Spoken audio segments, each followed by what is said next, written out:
Spherical mirror द्वारा image formation कैसे होता है? स्फेरिकल मिरर के द्वारा।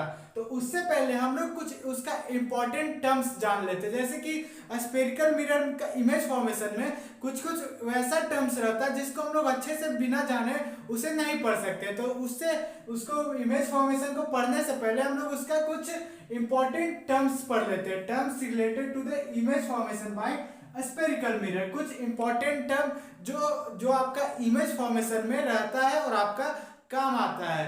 तो चलिए देखते हैं। तो सबसे पहले देखते हैं स्फेरिकल मिरर कैसे बनता है।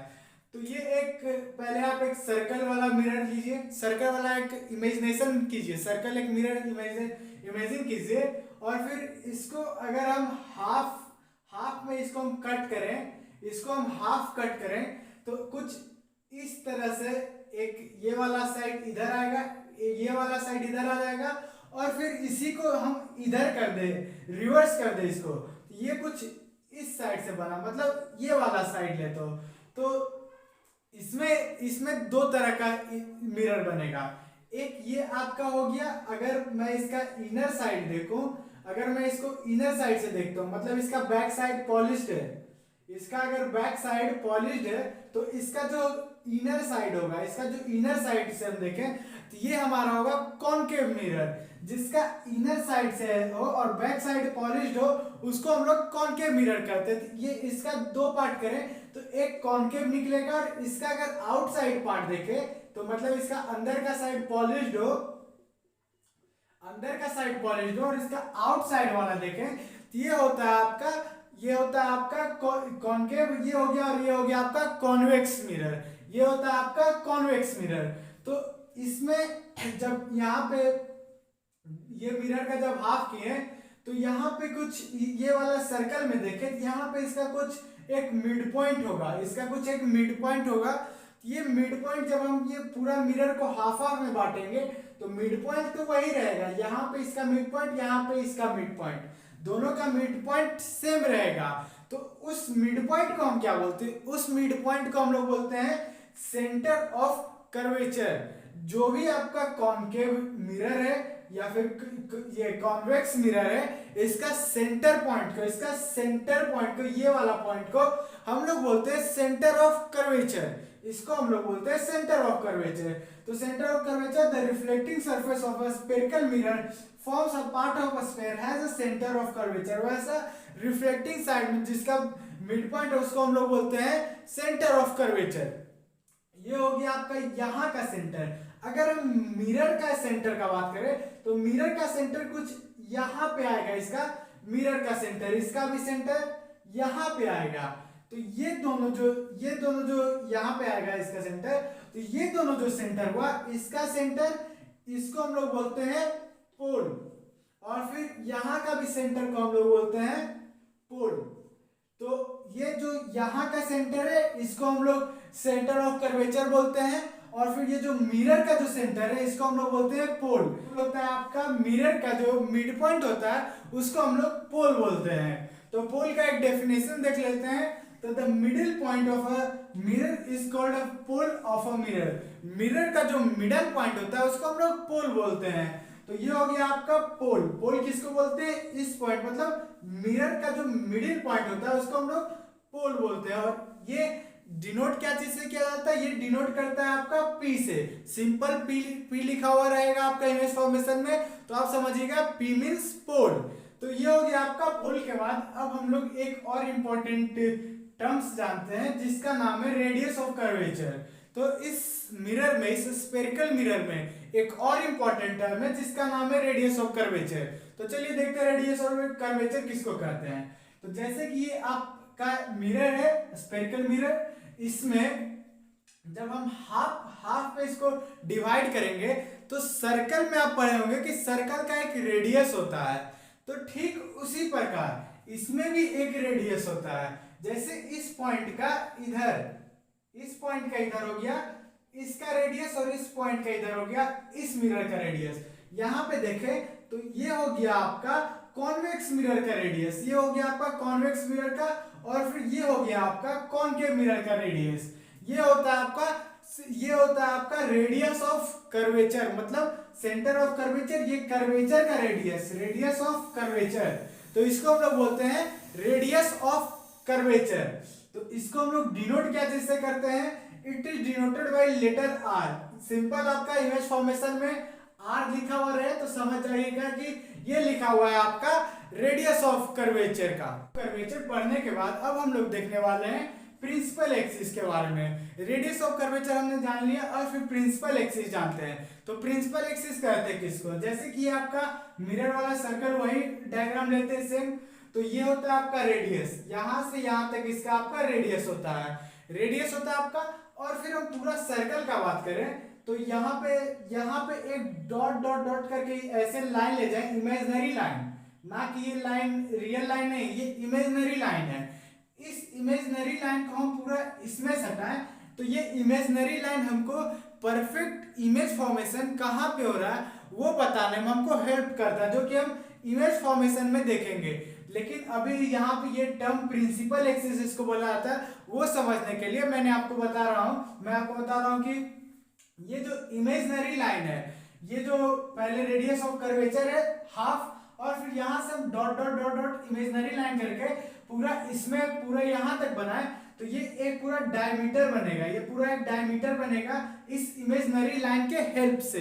तो इस पूरा डायमीटर को हम लोग बोलते हैं प्रिंसिपल एक्सिस। इसको हम लोग क्या बोलते हैं, प्रिंसिपल एक्सिस। और प्रिंसिपल एक्सिस जब भी आप इमेज फॉर्मेशन वाला डायग्राम जब भी आप बनाते हैं तो प्रिंसिपल एक्सिस उसमें बनाना एकदम पूरा नेसेसरी रहता है। तो ये प्रिंसिपल एक्सिस आपका पूरा इमेज का पूरा प्रॉपर प्लेस बताने में पूरा हेल्प करता है।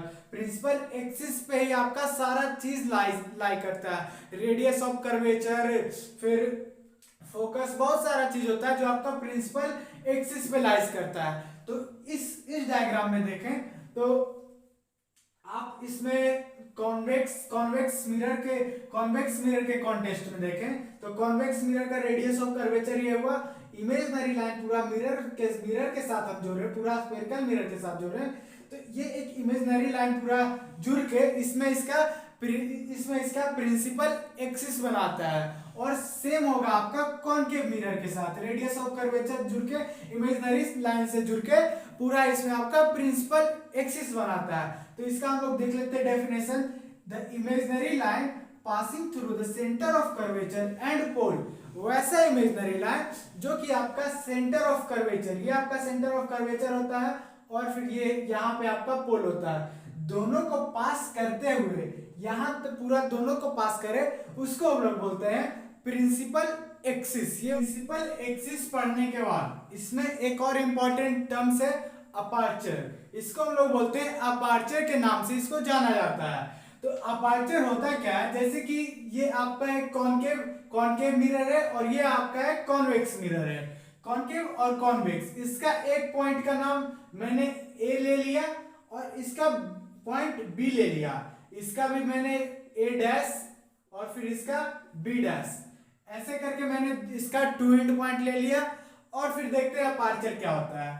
तो इमेज फॉर्मेशन के लिए जो लाइट रे, इससे जो लाइट रे टकराता है और फिर जो रिफ्लेक्ट हो जाता है, तो यहां से पूरा यहाँ पूरा इसका बी पार्ट तक ए डैश से लेके बी डैश तक पूरा लाइट रे टकराता है और रिफ्लेक्ट हो जाता है। तो वैसा पार्ट जहां तक पूरा ए से लेके बी तक लाइट आपका पड़ता है, लाइट आपका जहां तक पड़ता है, लाइट रे आपका जहां तक पड़ता है उस पार्ट को हम लोग बोलते हैं अपर्चर। इसको हम लोग बोलते हैं अपर्चर।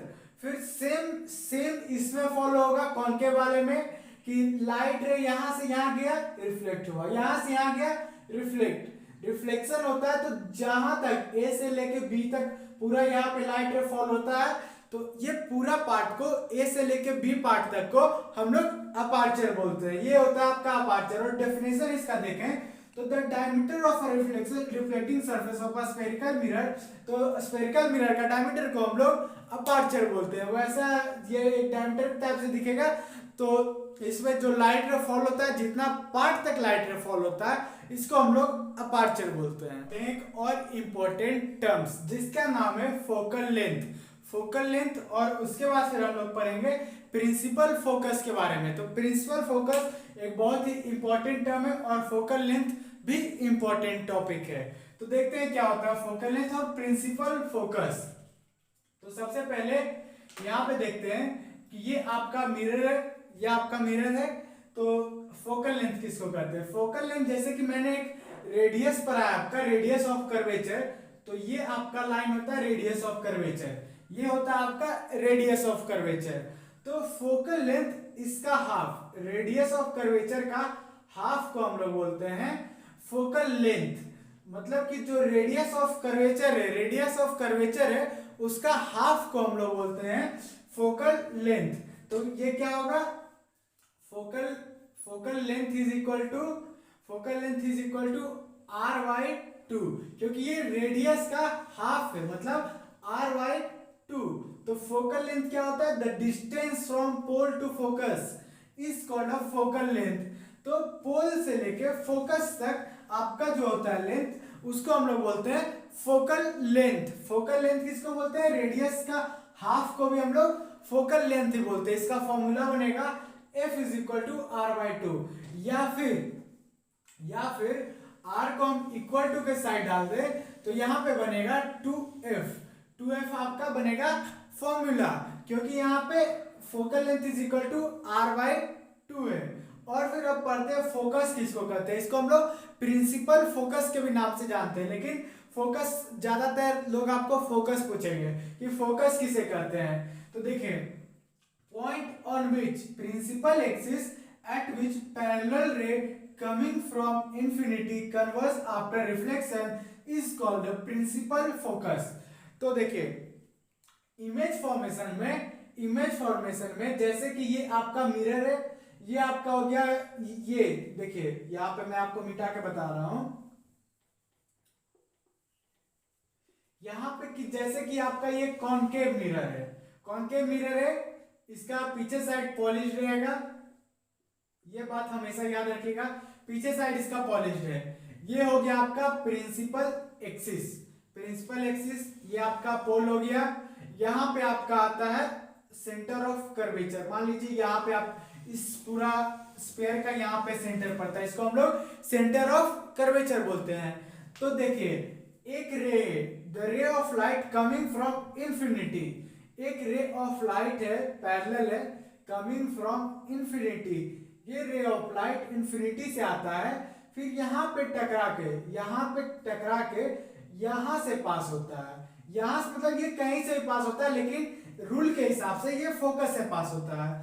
तो यहाँ पे ये आपका सेंटर ऑफ कर्वेचर है, फिर ये रे ऑफ लाइट जहां भी कन्वर्ज करता है, जो प्रिंसिपल एक्सिस का जो भी पार्ट में कन्वर्ज करता है, इसको हम लोग फोकस के नाम से जानते हैं, या फिर इसको हम लोग प्रिंसिपल फोकस भी करते हैं। तो ये यहां से टकरा के गया, तो यहाँ पे हो जाएगा आपका फोकस। और फोकस और फोकल लेंथ को हम लोग कनेक्ट करें तो without focus focal length possible नहीं है, क्योंकि जब फोकस पता ही नहीं रहेगा कहाँ है तो फोकल लेंथ हम कैसे मानेंगे।